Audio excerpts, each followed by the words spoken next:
This is David with High Performance Stoicism. I want to talk to you about Stoicism and your goals. In a previous video, I discussed how Stoicism gives us just one goal, and the Stoics say nature gives us this goal, that is virtue. Our goal in life is singular. Move toward being courageous, just, temperate, and prudent. Arrive there, and you've achieved your goal. A rare feat for human beings. That's something that the Stoics acknowledge. So, aside from it being called living according to virtue, they call it living in accordance with nature. You probably heard that. Well, how does this singular overarching goal that the Stoics give us, how does that fit in with our own goals? Because I know a lot of you have your own goals in life. Well, I'm going to tell you that your goals fit in with the goal of Stoicism quite beautifully. Now, when we talk about your goal, let's think about a kind of goal that we can use for discussion. Let's say you have a project you want to work on, but you've been hesitating about it. You haven't really committed to doing it, but when you think about it, you think it would be great. And I think that's a good example to start with. Now, the general gist of the idea here is something that comes from the Stoics, but here's a modern expression of it from the great business thinker Jim Rohn. Work harder on yourself than you do on your job. That's going to be a big part of what we're talking about here. But given the Stoic interest in being precise, since they say there's just this overarching goal, they call other things that people are going for in life, they call them their targets. So I'm going to use that language too, but just to be clear and for the sake of discussion, think about this project. And it could be you're starting a business. You want to do this side hustle. You want to write a novel. And you've decided, okay, I have a busy day. I barely have time to read some Stoicism and maybe some personal development and spend time with my family. So I don't know what to do. The answer is pretty clear. Work on it an hour a day or a half hour a day. And we're going to talk about working on it for just a half hour a day. How does hitting your target each day, writing those 2 pages or moving your business forward, how does that hitting that target match with the overall goal of Stoicism, which is being virtuous?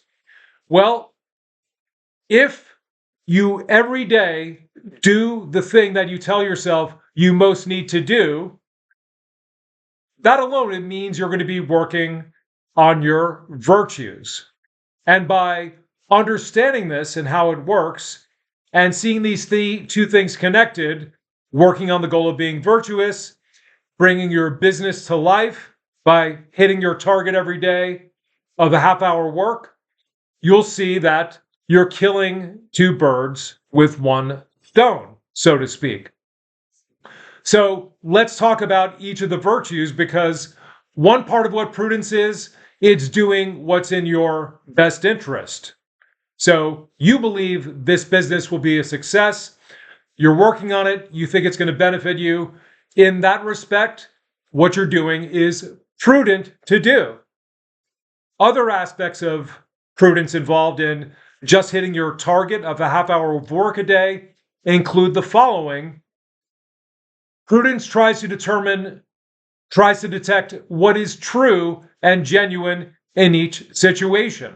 So do this on yourself. See if you're really giving it your all for this 1 half hour. Did you do the work or were you fiddling around? That's working on your prudence too.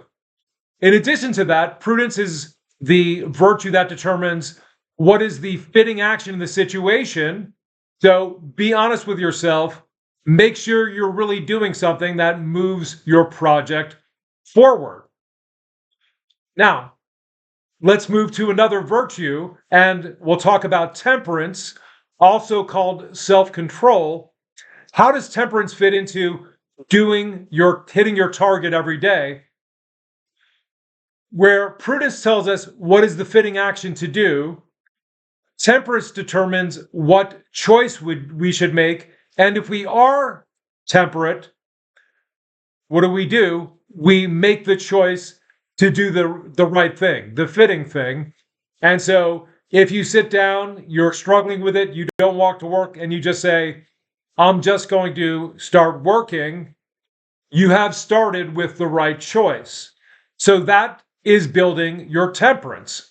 Whereas if you sit down, you know what you have to do, you've prudentially determined this is the fitting action right now, but you choose not to do it, you click on YouTube and get lost for 2 hours looking at nonsense in relation to your target, then okay, that was a fail in terms of your temperance, and that that you've taken a step back in terms of developing your temperance. But let's continue. The reason why I picked the kind of project that you've been struggling to do or hesitating to do is because it's a matter of fact for human beings, something you really care about and you think is important, but which you've never done before. We all struggle to do that. Most people struggle to do that. And what's going to happen is you're going to be challenged every day you sit down to do that half hour of work. Well, I've worked hard all day. Why don't I just relax? I should see my family more. And so you can see you're already starting to rationalize. But the struggle that you have, if you endure through this inner struggle and get the work done, what are you doing? You're strengthening courage within you. Any situation in which you endure something that is difficult for you, you are building your courage. And then lastly, the issue of justice here, it's not really going to be a primary consideration, but let's put it this way. Let's say you've told your spouse, I am going to do this, I'm going to spend my time doing this, but then you mess around with video games. That was dishonest, that was unjust. So that's one way of seeing it. And also, if you really think this is going to benefit people and improve their lives, it's a just consideration. Working for the common good is something that a virtuous person does. And if you think your product's actually going to honestly help people, then there's an element of justice in that. So something as small as working on your side hustle for a half hour a day, hitting that target every day, guess what? You are strengthening your virtues, as I've just explained. And notice here, by bringing virtues into this whole discussion, you're giving yourself even more incentive to do the thing you know you should do on your project. So you have two really strong reasons to do it. There's going to be a big benefit to you. You hope one day you don't have to do the 9 to 5. Many people are striving for that, but also you're actually working on your virtue. And then think about this. If you spend 1 month hitting your target on your project every day, you've built your virtue in the right direction in a sizable way that is going to make you feel great about what you're doing and great about yourself and great about your prospects. So that's it for my talk. Tell me what you think in the comments. Like, subscribe, and we'll see you in the next one.